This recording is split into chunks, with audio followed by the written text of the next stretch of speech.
Jadi gini, tidak semua jasa itu bisa dimonetisasi. Atau mungkin bisa dimonetisasi tapi sangat sulit karena persaingannya mungkin.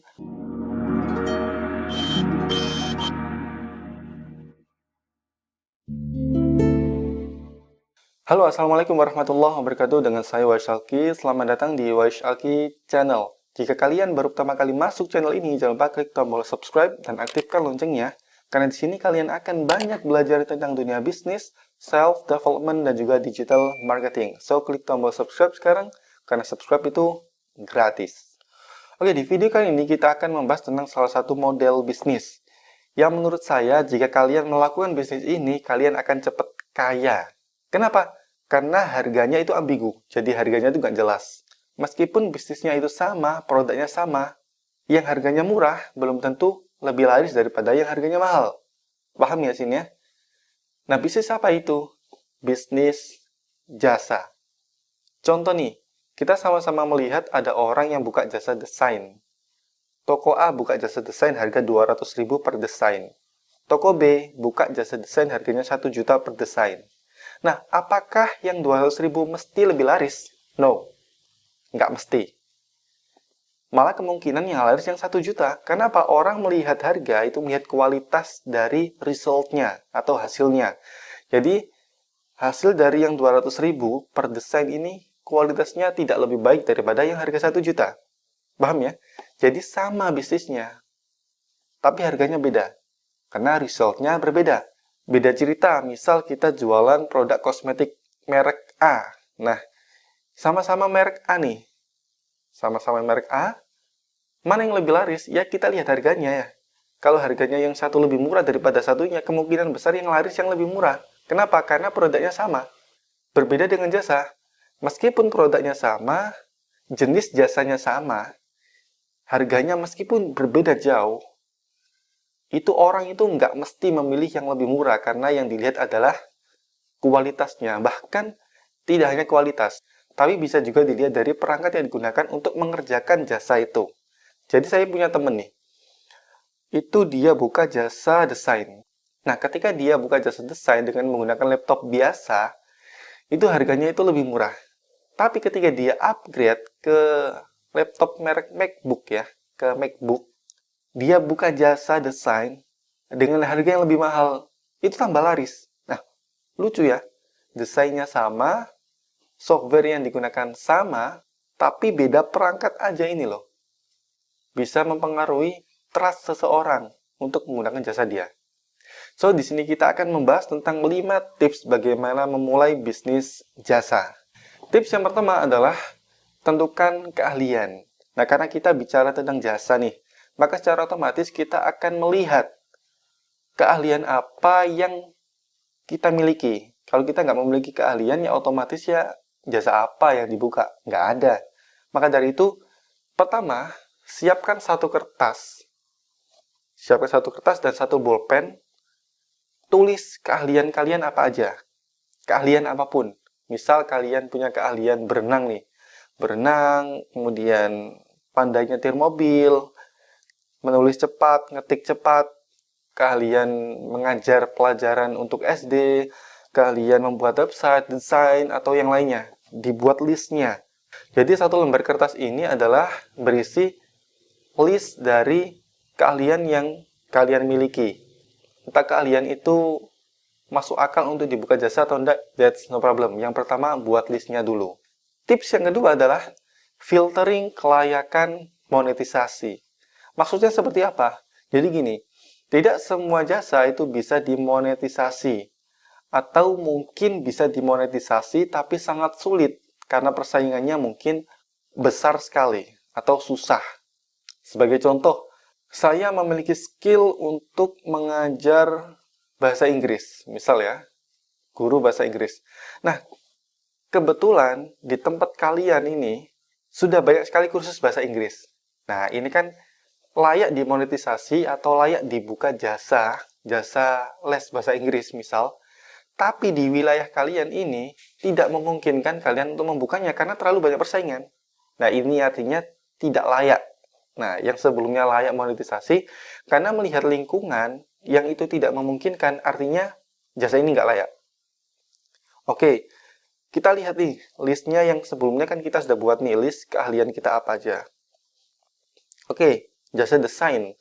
Dan ternyata setelah dilihat, di kampus kita, jarang banget orang, ini studi kasusnya contoh di kampus ya, jarang banget orang buka jasa desain.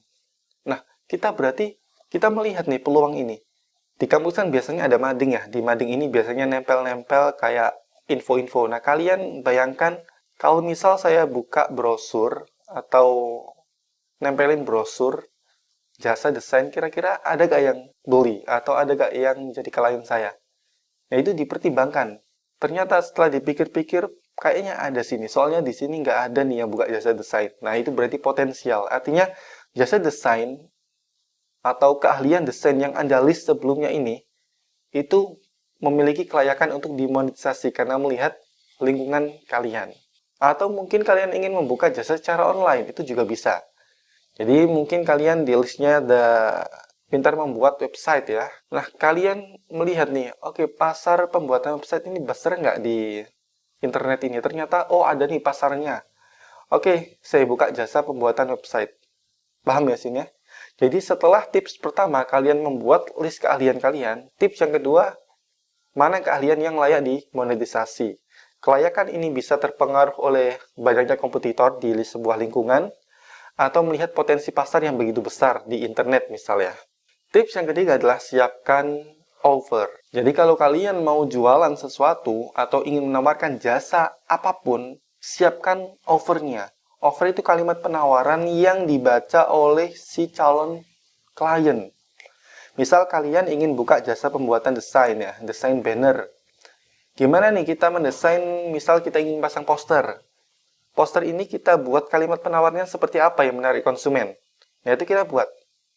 Atau kalian ingin jual lewat marketplace jasa seperti 1000lancer.com atau fiverr.com. Itu bagaimana kalian bisa mengemas kalimat penawaran yang orang tertarik untuk menggunakan jasa kalian. Nah, offer atau penawarannya gimana nih? Coba bayangkan posisi kalian sebagai pembeli.